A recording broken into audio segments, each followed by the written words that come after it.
बिस्मिल्लाहिर्रहमानिर्रहीम। अस्सलामुअलैकुम। कौवा बहुत चालाक परिंदा है। इसकी नज़र बहुत तेज होती है जो इसे खुराक और दुश्मनों से आगाह करती है।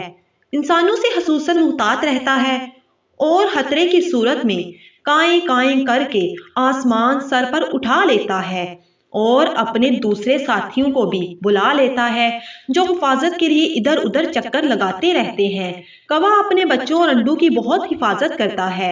अगर कहीं चील या बिल्ली नजर आ जाए तो कौवे इस पर उबल पड़ते हैं और इसे वहां से भागने पर मजबूर कर देते हैं। अगर इनके घोंसले से अंडे निकालने की कोशिश की जाए तो ये इंसान के सर पर ठूंके मार मार के खून निकाल देते हैं। इसलिए इसे सबसे चालाक परिंदा माना जाता है।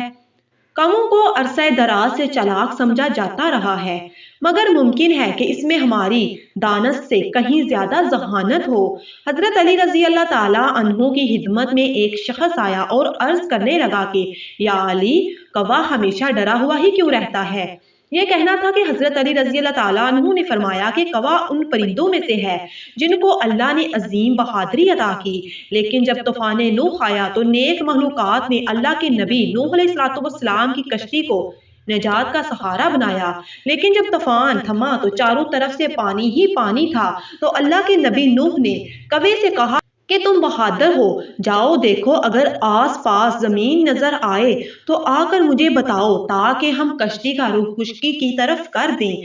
कौवा गया और खुश्की देखी लेकिन वापस ना आया। लेकिन डर की वजह से वापस ना आया।